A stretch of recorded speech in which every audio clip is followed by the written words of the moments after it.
The heavy, moisture-laden air of the forgotten interstate clung to the cracked asphalt, smelling faintly of damp pine needles and the distant, cooling earth.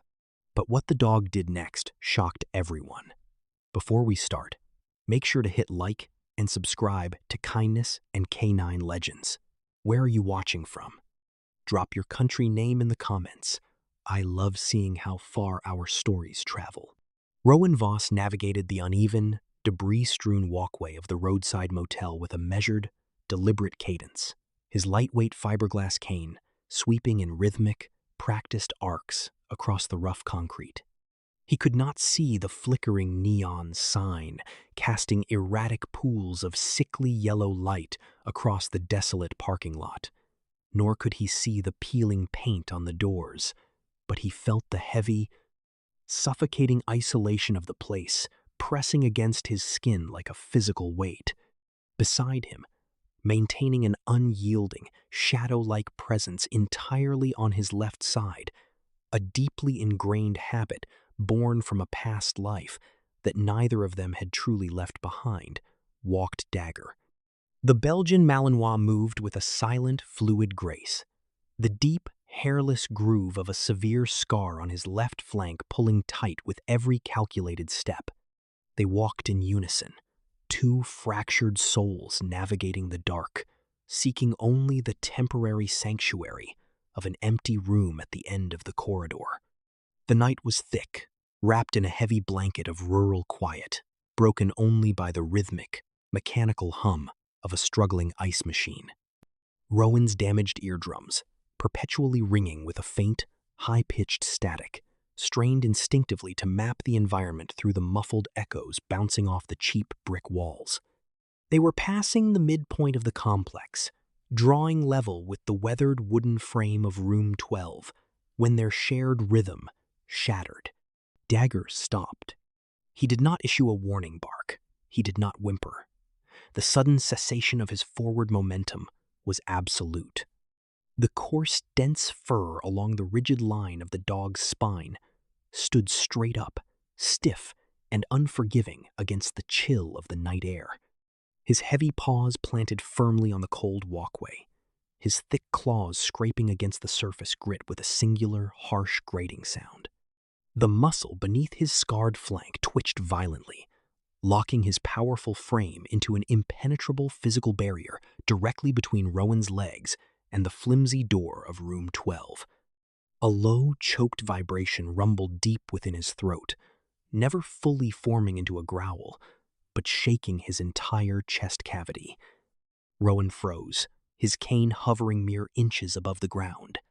His breath hitched abruptly in his chest, instantly turning shallow and rapid as the narrow confines of the motel corridor suddenly felt infinitely smaller, pressing in on his chest. Without conscious thought, the fingers of his left hand curled inward, clamping down into an empty fist where a heavy nylon leash used to rest, squeezing so tightly that the skin over his knuckles stretched taut and bone-white. He swallowed hard, his Adam's apple bobbing against the sudden dryness of his throat, and tilted his head, turning his better ear toward the chipped paint of the door, peeling back the layers of ambient noise. Through the thin, poorly insulated wall, he heard the heavy, rhythmic thud of a grown man pacing, his footsteps bearing the weight of aggressive, restless energy. But it was not the heavy boots that chilled the air in Rowan's lungs. It was the profound, suffocating void resting just beneath the floorboards. There was no shuffling of small feet. There was no restless shifting on a squeaky mattress. There were no murmurs, no sighs, no complaints of a child tired from a long journey. It was a dense, heavy absence of noise. Rowan recognized that specific, horrifying frequency of nothingness. It was the absolute, paralyzed stillness of a tiny human being who had learned, through sheer terror, that making even the slightest sound equated to danger. Rowan stood completely paralyzed in the freezing night air, the seconds stretching and warping into an agonizingly thick eternity.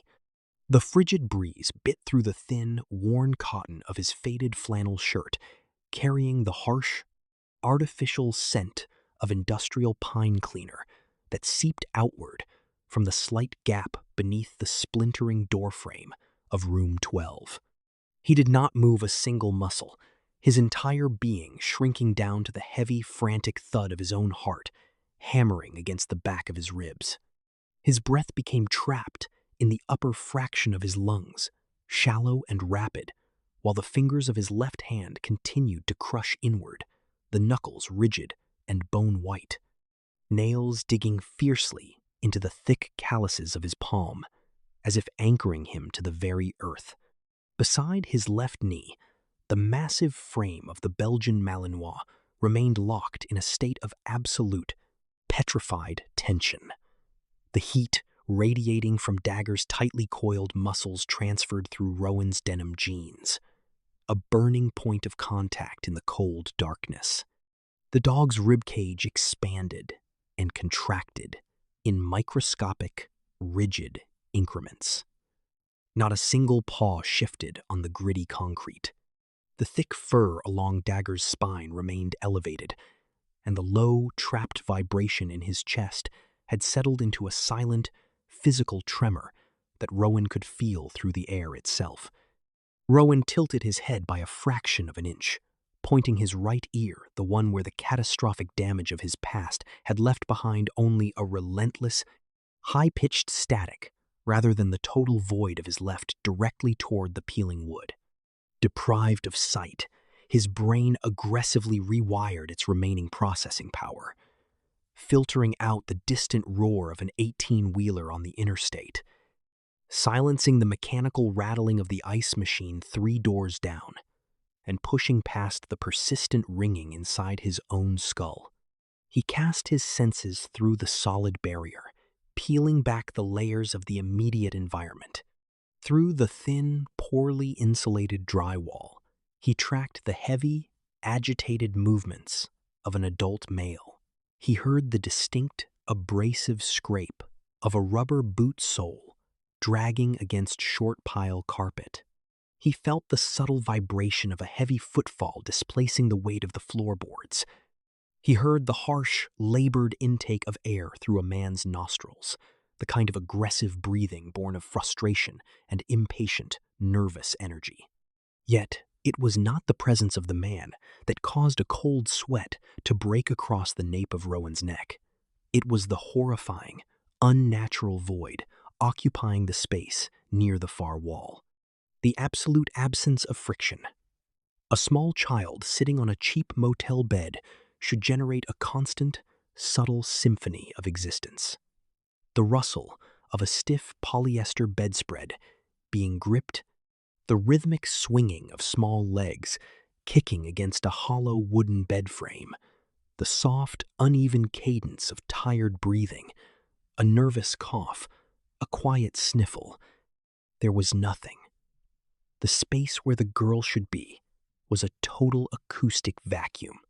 It was a suffocating, manufactured stillness, the terrifyingly perfect silence of a creature that had been thoroughly conditioned to understand that drawing any attention, making any sound, or even occupying space was an invitation to danger. Rowan's jaw clamped shut, the masseter muscles bunching and bulging beneath the skin of his cheeks, until a sharp ache shot up through his temples. He swallowed against a throat that felt lined with dry sand, his sightless eyes fixed forward on the door that separated him from the suffocating terror radiating from the other side. The brass doorknob turned. It did not happen quickly. The mechanism inside the cheap, weathered lock ground against itself, a slow, agonizing torsion of unlubricated metal scraping against metal. The subtle vibration of the shifting tumblers traveled through the floorboards, bypassing Rowan's damaged ears and sinking directly into the thin rubber soles of his worn combat boots. A sliver of jaundiced light spilled onto the concrete. The beam was razor-thin at first. It sliced violently through the suffocating, heavy darkness of the motel walkway. The sickly yellow illumination caught the microscopic particles of dust and smog hanging suspended in the damp air, creating a solid wall of light that hit the steel-reinforced toe of Rowan's left boot. The door inched outward. A shadow fell across the sliver of light. A massive, looming silhouette blocked the artificial glow from within the room, plunging the small patch of concrete back into total darkness. Rowan's breathing stopped completely. The rapid, shallow panting in the upper quadrant of his lungs ceased in a fraction of a millisecond.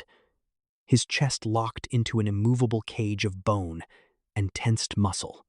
The bone-white knuckles of his left hand ground together, the tendons in his wrist pulling so tight they felt as though they would snap under the sheer physical strain. His jaw clamped. The masseter muscles bunched and turned to stone beneath his cheeks. A harsh gust of wind pushed through the expanding gap, carrying the heavy, oppressive, and metallic scent of stale tobacco mixed with cheap, chemical-laden aftershave. Beside him, Dagger reacted. The Malinois did not step back. He did not lunge forward. His heavy front right paw lifted exactly 1/4 of an inch from the rough asphalt. The thick, dark claws extended fully from their sheaths. The paw descended. The rigid keratin dug violently into the coarse surface grit. A singular, harsh scrape echoed through the oppressive quiet. The dense fur along the animal's spine did not merely stand.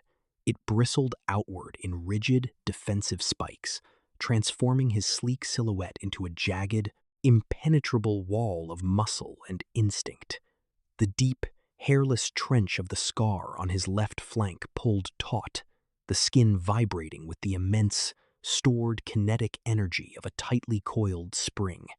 The low, trapped rumble deep within his chest cavity grew infinitely denser. It was a physical, concussive vibration that rattled the air molecules between his slightly parted teeth, though his powerful jaws remained firmly locked shut. Dagger's dark eyes fixed intensely on the expanding gap in the doorway, the pupils dilating so rapidly that the irises vanished completely into black pools of predatory focus. The heavy, rusted hinges groaned. The shadow in the doorway shifted its weight. A thick, blunt hand curled around the outer edge of the peeling wood. The knuckles were heavily bruised and stained with dark, embedded grease. The man was looking out. The tension in the frozen air became a literal, crushing weight pressing down on Rowan's shoulders. The absolute, terrified absence of sound from the child trapped inside only magnified the sudden, suffocating proximity of the man standing on the threshold. Rowan did not have his sight. He did not have a weapon. He only had the terrifying closeness of a predator and the rock-solid, trembling mass of the scarred K9 standing firmly between his blind eyes and the creeping yellow light. The oxygen refused to travel past his collarbone. Rowan's chest wall clamped down, locking into a rigid, unyielding cage of muscle and bone. The freezing night air he managed to pull in was trapped in a frantic, shallow flutter at the very top of his throat, completely failing to reach his lungs. The narrow, concrete walkway of the roadside motel suddenly felt as though it were physically collapsing inward. The peeling walls pressed against his shoulders. The oppressive, heavy scent of the man's cheap, chemical-laden aftershave hung suspended in the damp air, a toxic invasion of their violently restricted space. The silhouette in the doorway did not speak. He did not take a step forward. He simply remained planted on the threshold, a heavy, blocking mass of suspicion radiating heat and hostility. Rowan could not see the man's face, but his heightened, hyper-vigilant senses felt the dense, tactile pressure of a predator's gaze scanning him. He felt the man analyzing the dark lenses of his glasses, the white fiberglass cane hovering over the concrete, and the massive, bristling animal locked at his knee. This was a fatal funnel, a narrow-walled corridor with zero cover, an entirely blind man, an unarmed veteran.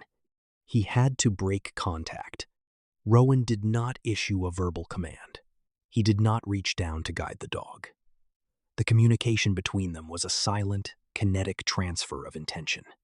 Rowan simply allowed the unnatural, bone-crushing tension in his empty left fist to release by a single, microscopic millimeter. He shifted the center of gravity in his hips backward, pressing his body weight slowly into the heel of his right combat boot. Dagger received the transmission.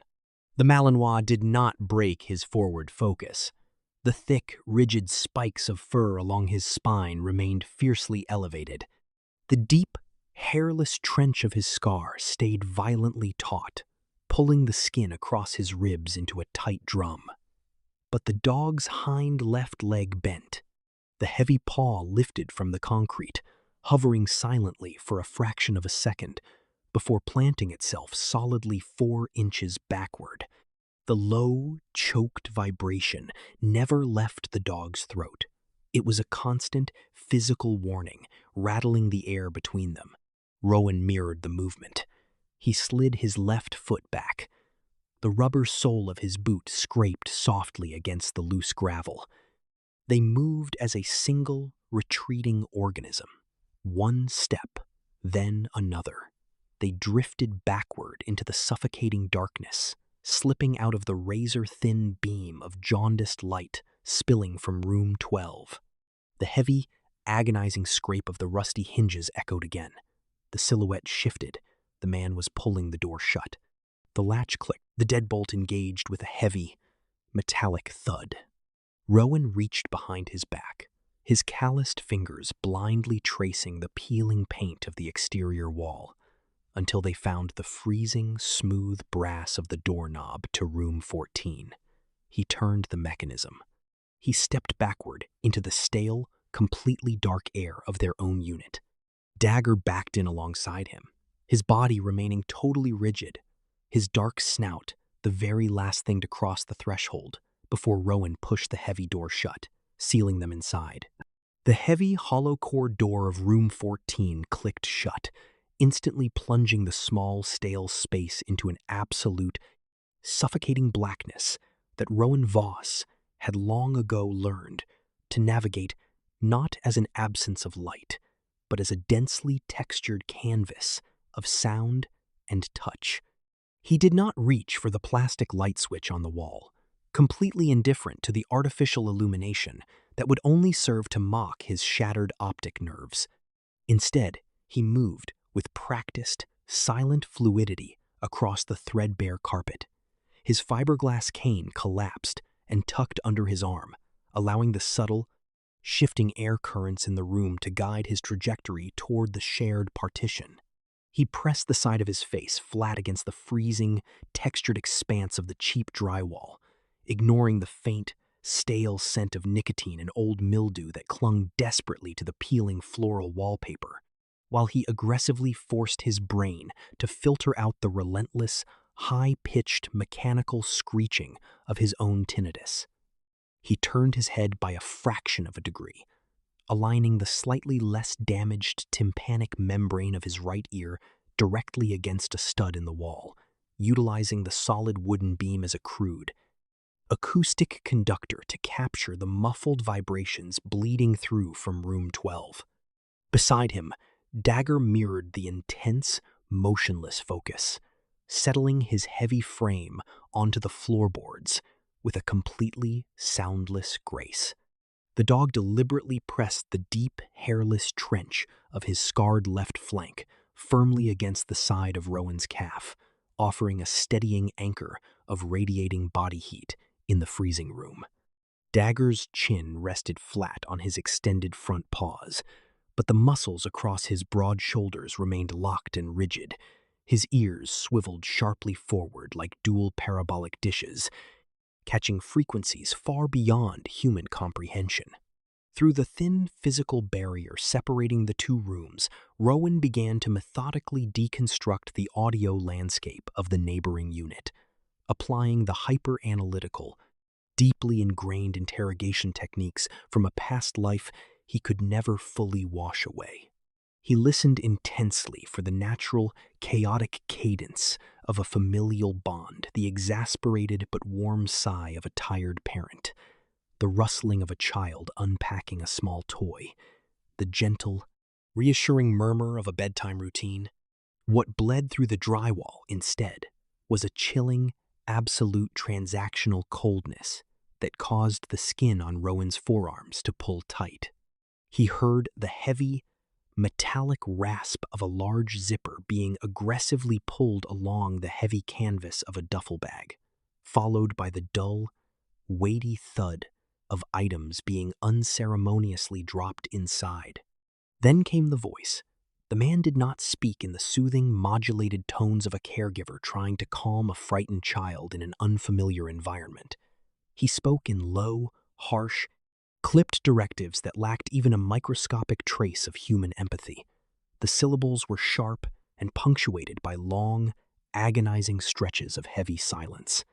Rowan could not decipher the exact words through the acoustic dampening of the plaster, but the underlying frequency of the tone was unmistakable to a man who had spent years hunting predators in foreign deserts. It was the tone of an exasperated handler managing a piece of difficult, uncooperative inventory. It was the sound of cold, calculated asset management. And yet, infinitely more terrifying than the man's aggressive, low-frequency grunts was the continuing, absolute vacuum of sound from the child. A normal child, even a deeply exhausted or disciplined one, inadvertently creates a subtle, ongoing symphony of microfrictions, a shift in weight, a nervous intake of breath, the rustle of synthetic fabric. The little girl in room 12 generated nothing. She occupied space with the total paralyzed stillness of a cornered animal that had been systematically and brutally conditioned to believe that her very survival depended upon complete and total erasure of her own existence.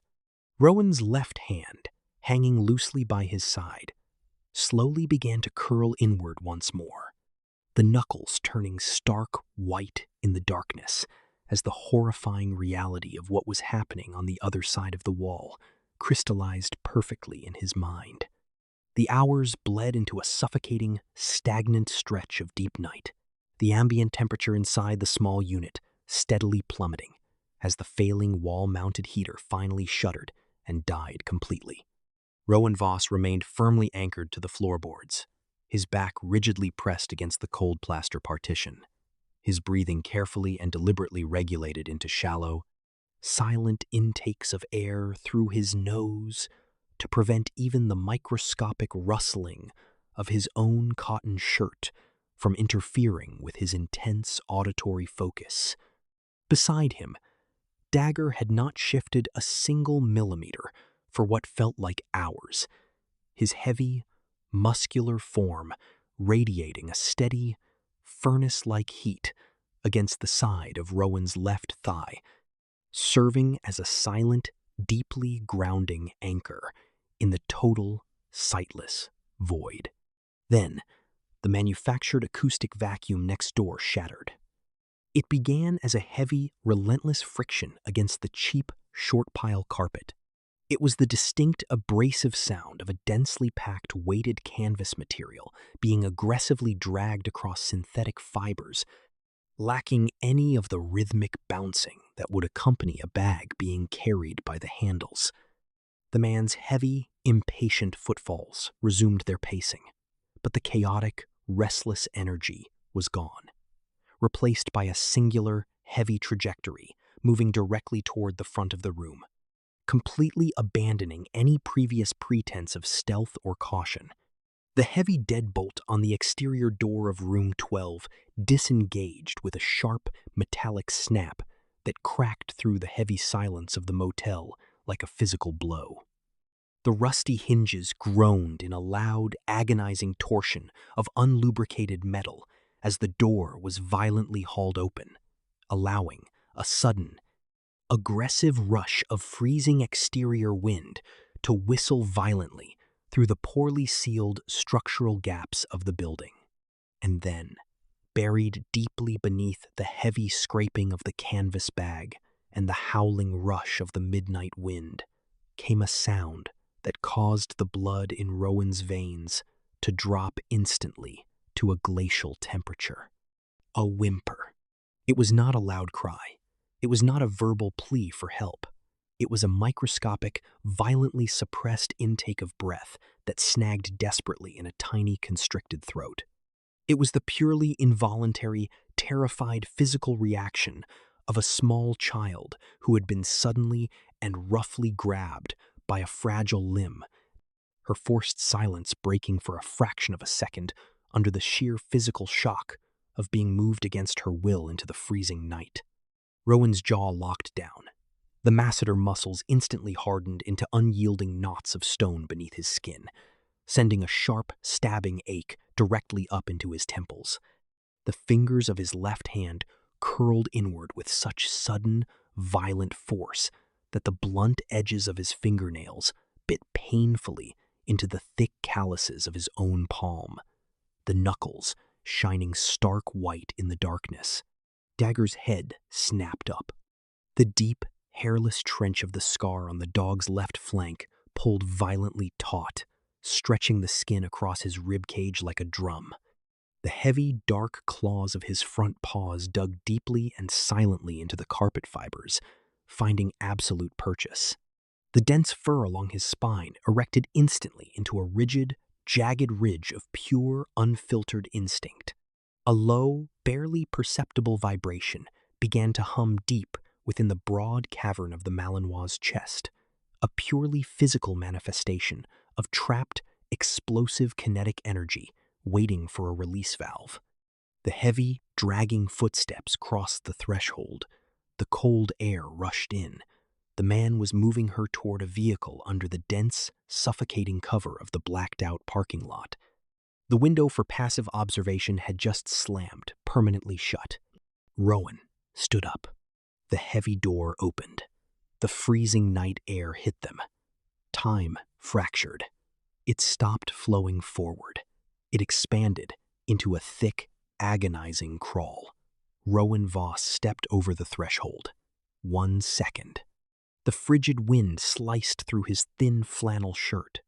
The sharp, biting cold stung his cheeks. He smelled the frozen asphalt. He smelled the damp, heavy scent of winter pine. He did not unfold his cane. The white fiberglass remained collapsed in his right hand. His left hand curled inward. The fingers crushed into a violently tight fist. The knuckles turned instantly bone white.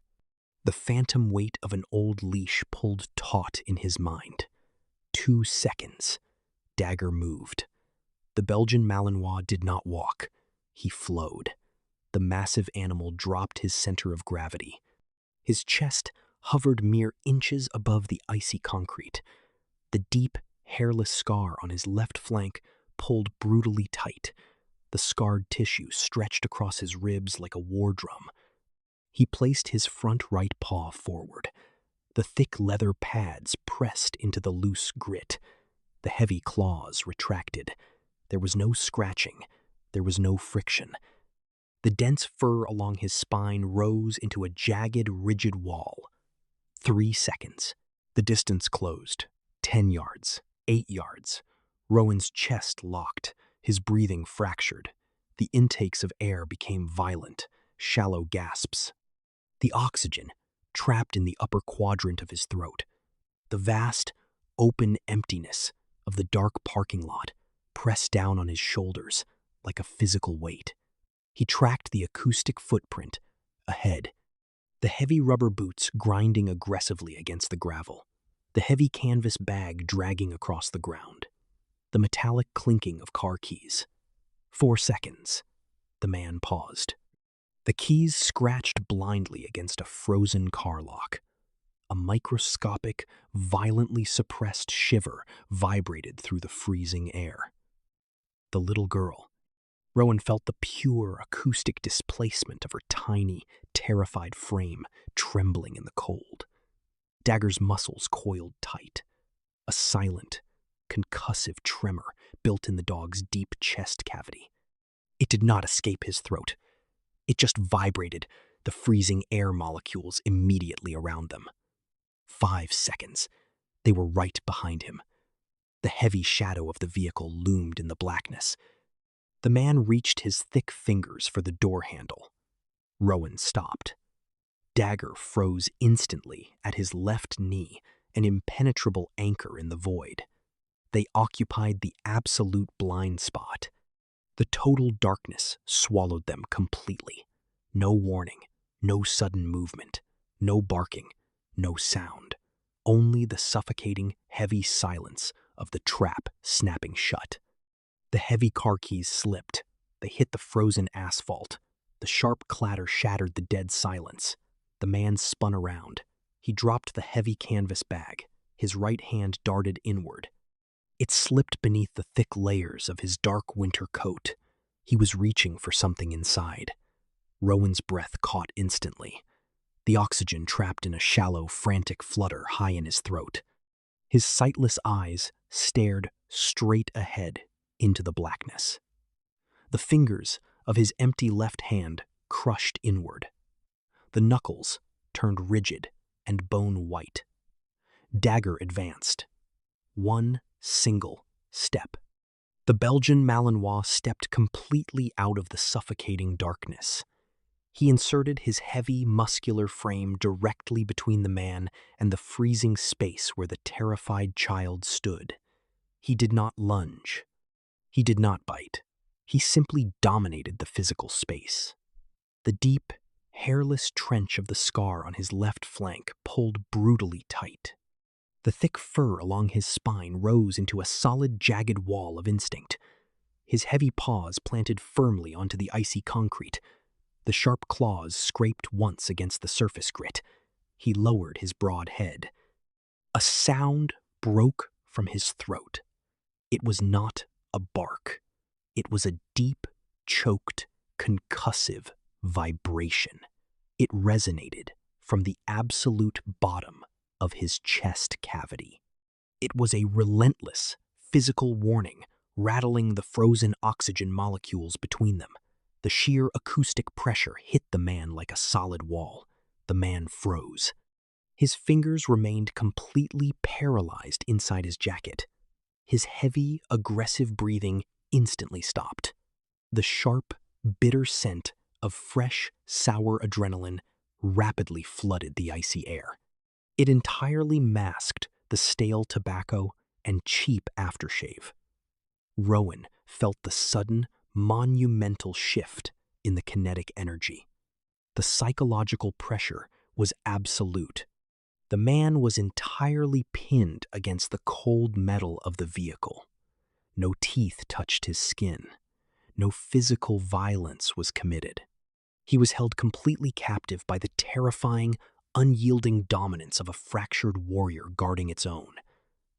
The sharp, sour scent of the man's sudden, overwhelming fear hung heavily in the freezing night air, completely overshadowed by the massive, vibrating blockade of muscle and bone that was Dagger. Rowan Voss did not turn his head toward the pinned figure, his sightless eyes remaining fixed steadily ahead in the absolute darkness.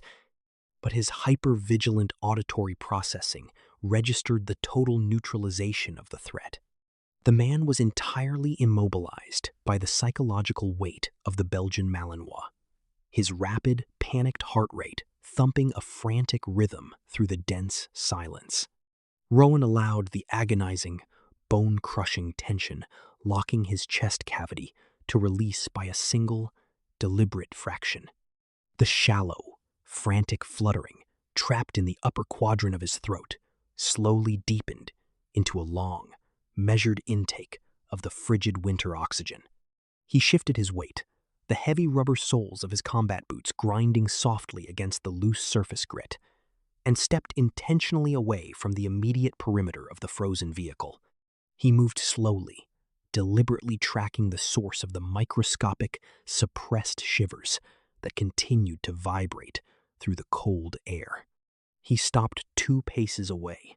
He did not speak. He knew, with absolute, chilling certainty, that a sudden voice, no matter how carefully modulated or gentle, would only shatter the fragile, terrified reality of a child who had been systematically conditioned to associate any noise with immediate, harsh consequences.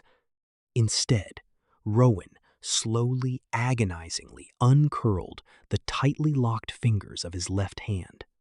The knuckles, previously bone-white and strained around the phantom memory of a heavy nylon leash, finally relaxed. He extended his open hand forward into the vast, freezing void between them.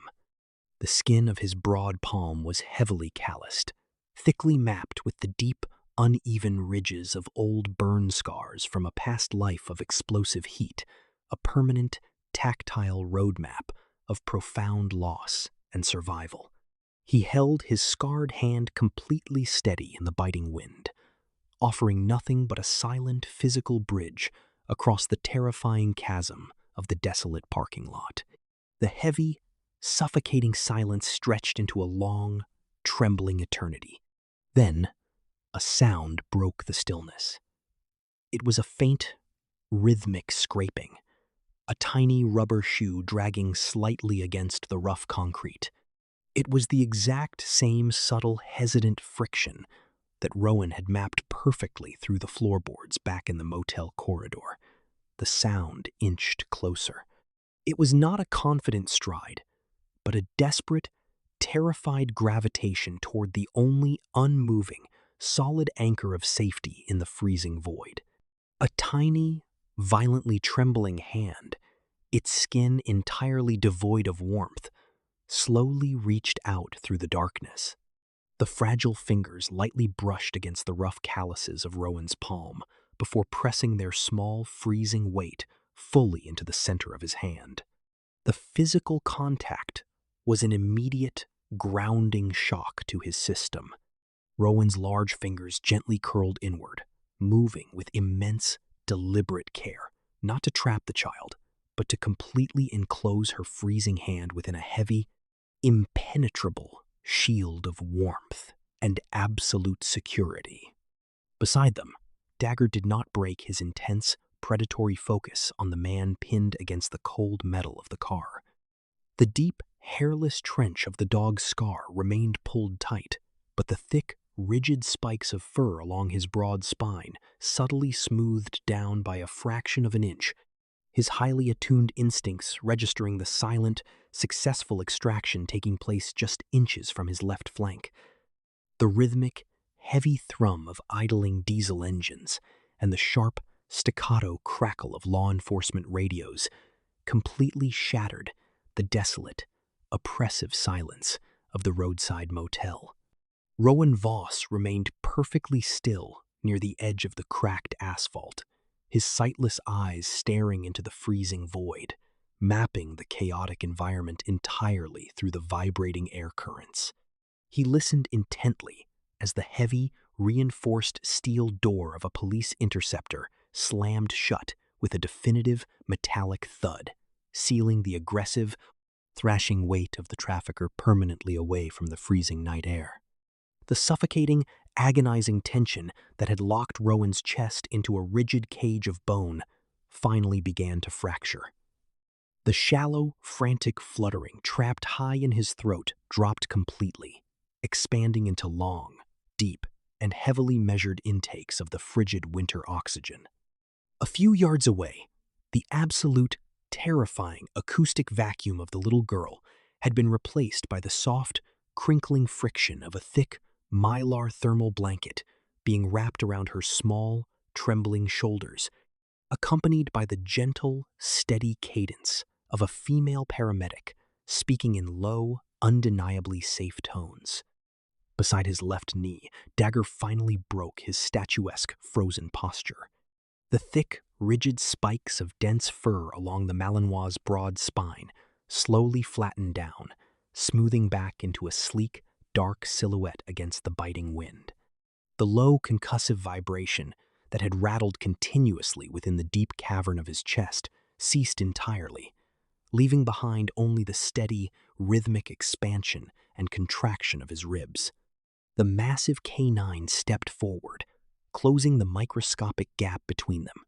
Dagger deliberately shifted his weight, leaning the deep, hairless trench of the brutal scar on his left flank firmly and heavily against the side of Rowan's denim-clad leg. It was a solid, grounding, and absolute pressure, a profound transfer of heat in the freezing darkness. Rowan slowly uncurled his left hand, the bone-white knuckles finally relaxing as the phantom weight of an old heavy leash faded from his memory. He lowered his heavily calloused fingers, letting them rest lightly and firmly upon the broad, muscular crown of the dog's head. They stood together in the cold, chaotic aftermath, two fractured warriors bound by a silent, deeply physical language of survival, anchoring one another firmly to the solid earth as justice carried the nightmare away.